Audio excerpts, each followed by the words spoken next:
Okay, so we're writing the equation of lines, and we want to tie that into our knowledge about the slope of parallel and perpendicular lines. So we're going to pick up right here with write the equation of the line passing through the points, and we're given -2, 6 and 4, -6. So we're going to pick up right there with the things that we already know. Remember the model equation that we're using. Sorry about that. That is a constant issue. The model equation that we're using is y equals mx plus b. And our goal is to fill in m and b. So the first thing we're going to do here is figure out m. So we need the slope. So slope -6 minus 6. We have 4 minus -2. So it looks like our slope here is -12/6 or -2. So that's the slope of the line. We use an x and a y. It does not matter which is which. You can use 0.1 or 0.2. That doesn't matter.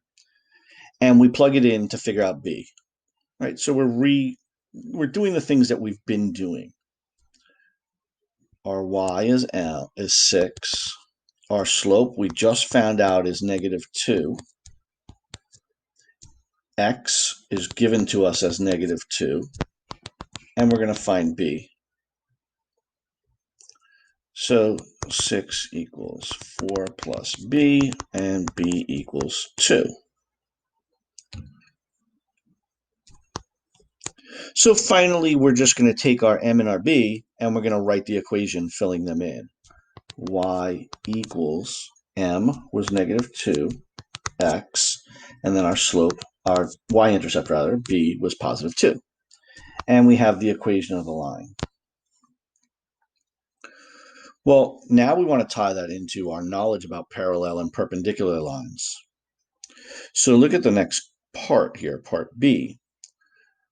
We're going to write the equation of a line parallel to that one. So we still need slope. They're not giving us slope, and they're not even giving us the points to find slope. But they're telling us how our new line compares to that one. Well, the slope in part A was -2.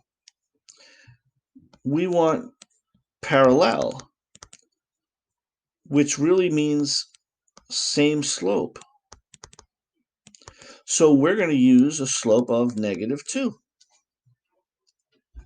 So we've already got our slope.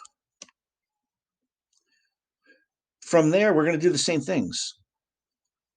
It passes through the point 8, 4. So we're going to plug that in. There's our x and our y. So y equals m x plus b. 4 equals -16 plus b, and b equals 20. And finally, we're going to write the equation. Y equals mx b. And we have the equation of a line that is parallel, but happens to go through a different point or set of points.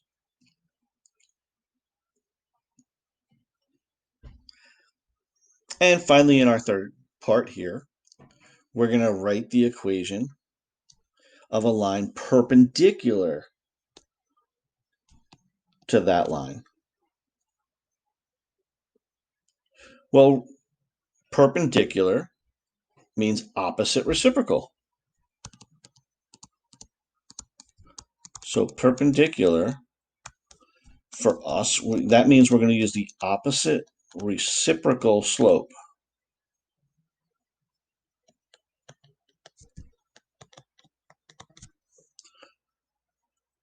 Reciprocal slope. So if the slope was negative 2, our slope is going to be positive 1/2. We want opposite reciprocal to that other line. So its slope was negative 2. We want to be perpendicular, so we're going to use positive 1/2. And it passes through the origin. Now the origin is 0, 0. So they're giving us our x and our y.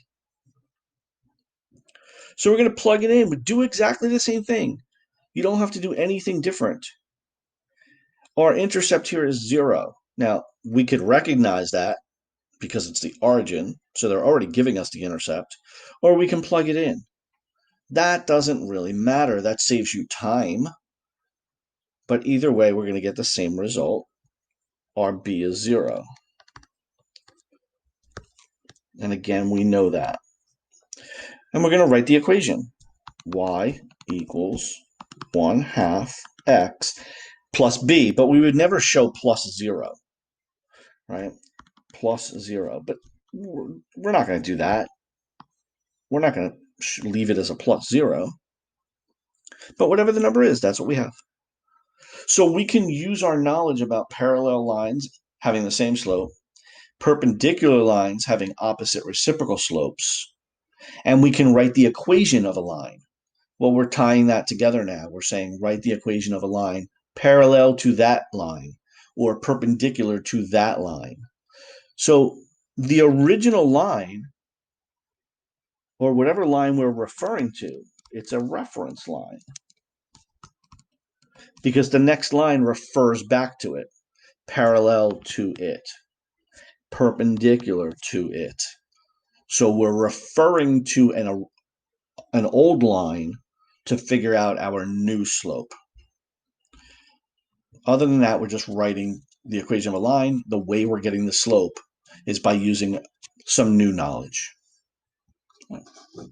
Perfect.